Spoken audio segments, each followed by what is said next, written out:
Welcome It's back. beginning to look a lot. You talked right over Michael Bublé. Man, I thought You really do hate Christmas, don't you? I thought you pointed at me to go. Michael Bublé, everybody. We so need a producer or director.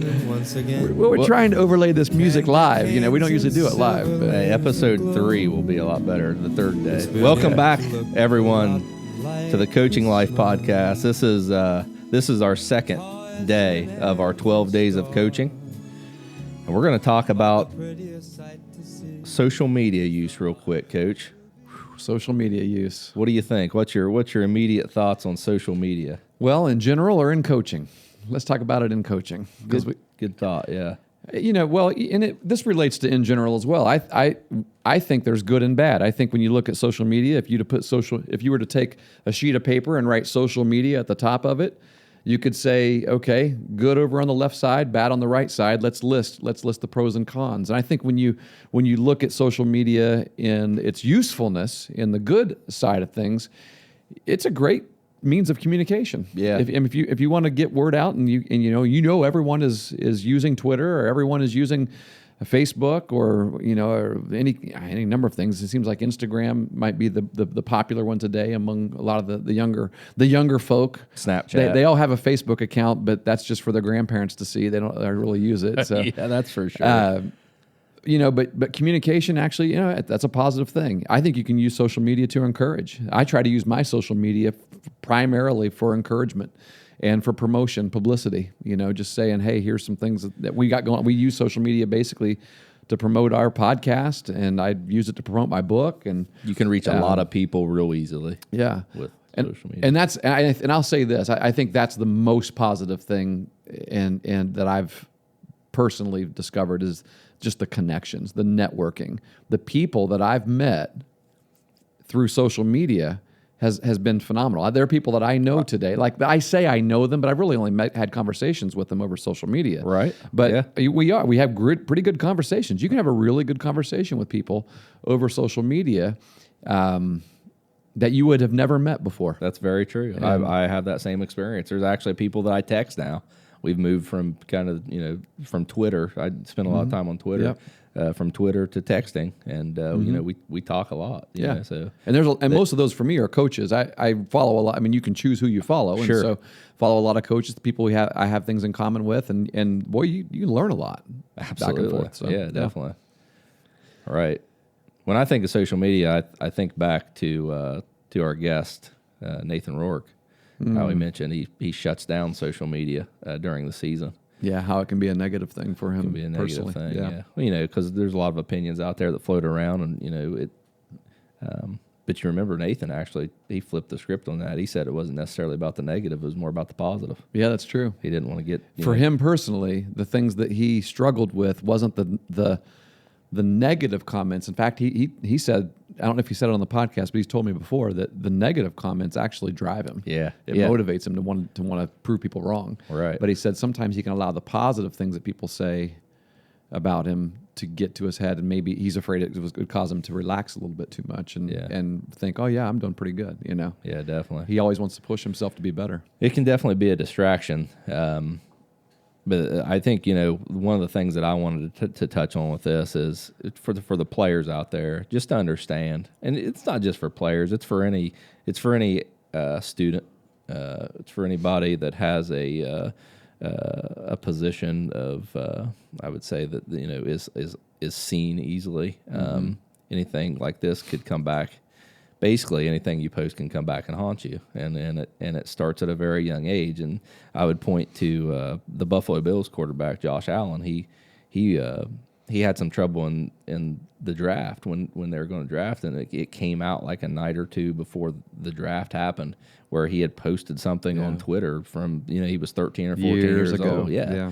And I think that's the thing people forget is once it's out there, and with people take screenshots, even if you delete something. And I'm someone that says that's a little bit ridiculous. I but agree. It doesn't matter. It doesn't matter. I mean, I think it's ridiculous to hold someone accountable for something they said 6 years ago. People do change. Yeah. People can change. You could have someone who was a Nazi sympathizer 6 years ago with a swastika on his forehead, and you think that guy, he deserves everything he gets, but Yeah. he could literally repent and be a changed person, turn those swastikas into something else, for tattooed on his forehead, and you still might struggle with the fact that he had a really horrible past, but people can change. Yeah, I hope but so. still, so.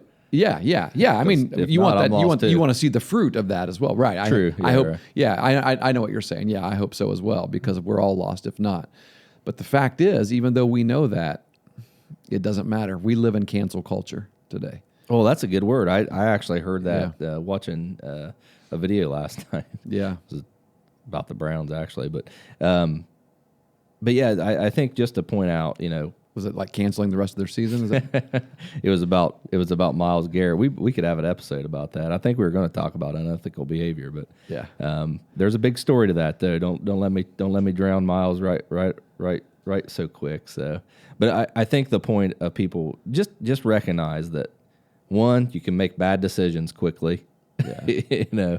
Take some time before you post a press- response. Take a deep breath, press pause before you react, Yeah. and always keep in mind that anything that you put out there isn't necessarily gone. Even with an app, Oh, yeah. like Like Snapchat, Snapchat. they say it's deleted. It's not deleted, folks. You know, but as well as anybody. Yeah. I mean, you're the IT guy over here. Is it really gone? Is it It's not really gone. gone? It's Yeah. not gone. It's marked for overwriting. I mean, sometimes I hear that people say that. I'm like, they're just trying to say that to kids to scare them. But it's not true, is it? I mean, it really is. It can be found. It's happened. Snapchat. Someone broke into the Snapchat servers. They've hacked into the servers and performed a data dump. And files that were basically a pointer changes, and it's no longer there to be seen. Yeah. It's still there until it's overwritten. Okay, and you never know when it's going to be overwritten. It might be soon. It might and not. that's whoever owns the app, right? Or the Right. developers. Yeah. Okay. So it's out there. Don't think it's just gone. Because it's not. And you just got Yeah. to be cognizant of that. Well, before we close this topic, because we're drawing to that time, we're getting close to it. We should also speak as parents. You and I are parents, but also speak to parents. And that is one of the greatest dangers for social media, and one of the biggest negatives about social media in today's youth sports atmosphere and environment is the tendency for complaining and groupthink. It's easy. Yeah, it's so easy because it's so quick. You can speak to a bunch of people in an instant, and so you respond impulsively to something that happened in your child's game or with your child's coach, and you want support for what you're thinking, and so you put it out there as a complaint, and immediately people who love you and who want to support you will jump on, and before you know it, I don't want to say you've ruined a coach's reputation, because you might be like, well, he deserves it. That's what I want. I mean, that's why I put it out there, right? Right. But the reality is, there's a better way for you to handle that. There's a better way for all of us to handle that, and it's not. I mean, what good? I mean, if I complain aimlessly about something just to get support for my complaint, I may be justified and in the right about what I'm complaining about, but we have to ask ourselves this question. Even though I may be correct about what I complain about, does complaining and putting it on social media for a bunch of people to jump on and enjoy and respond to, does that take that situation that I was complaining about and actually make it better? I really have a hard time finding a situation where it gets better. Yeah. In fact, it gets worse. I actually have a decent example. It's a little different, but it's kind of the same. We had an issue at one of our local parks several years ago where it was vandalized. Some people came in the middle of the night and did some crazy stuff to it, and I posted on Facebook.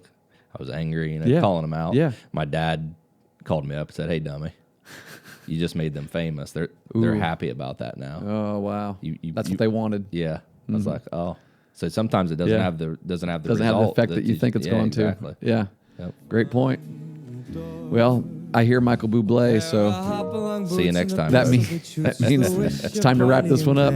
See you tomorrow. Stars that'll talk and we'll go for a walk is the hope of Janice and Jen. And Mom and Dad can hardly